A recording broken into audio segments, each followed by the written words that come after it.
March is marching. Absolutely spring volatile pattern with summer, with winter in this regime. And we have seen some pretty big severe weather, damaging tornadoes in portions of Michigan into Illinois and Indiana recently. Look at that hail. Oh my gosh, huge.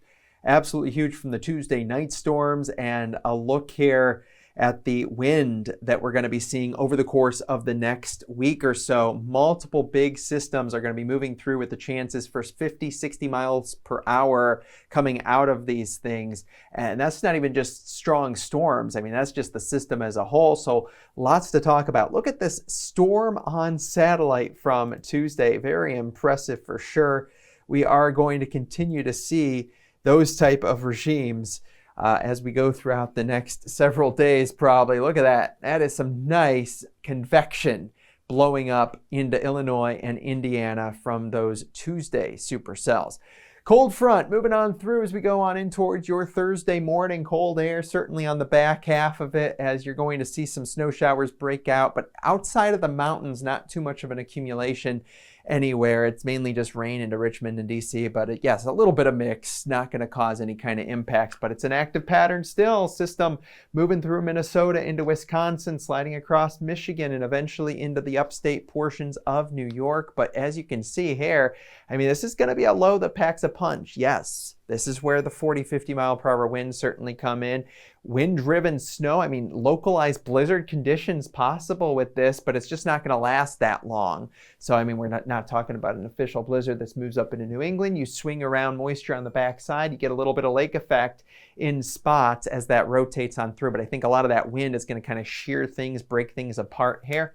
For your Snowplow News Norcast weather video, some more snow showers, because why not, as we go into your Saturday. And another bigger developing system coming out of Montana after a lot of mountain snow here that will eject off towards the east and form another organized system that'll slide through. We'll take a look at that a little bit more in just a moment. But snowfall through, not Wednesday, but this is going to be through Saturday.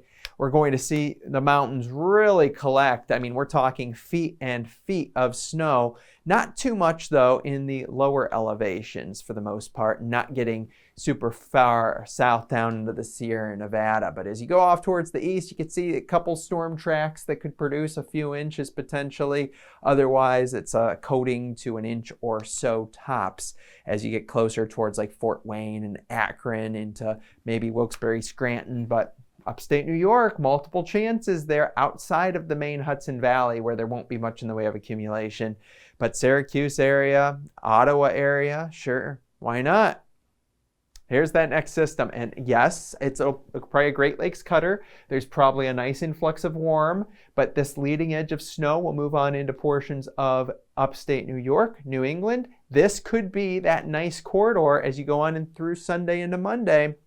It does produce some more significant snowfall. And yeah, there will be some pretty good winds with this as well. Watch for more strong thunderstorms, possibly a severe weather event Sunday into Monday on that southern side, because you got very cold air pushing right back in behind it. This is going to be the closest to Arctic air we've seen in a while that will funnel back down. So more rounds of lake effect snow and some system snow on the backside of this going Monday into Tuesday as this system exits stage right. So you can see those snow showers there across the Great Lakes and Ohio Valley as well through Tuesday. And then, of course, why not another system that's going to likely be moving on through during the middle portion of the week as we're dealing with the coldest stretch we've seen in a little while. Yeah, there could be some pretty large amounts of snowfall. This is just a kind of early look random projection as you go throughout the next full week. Something to keep an eye on.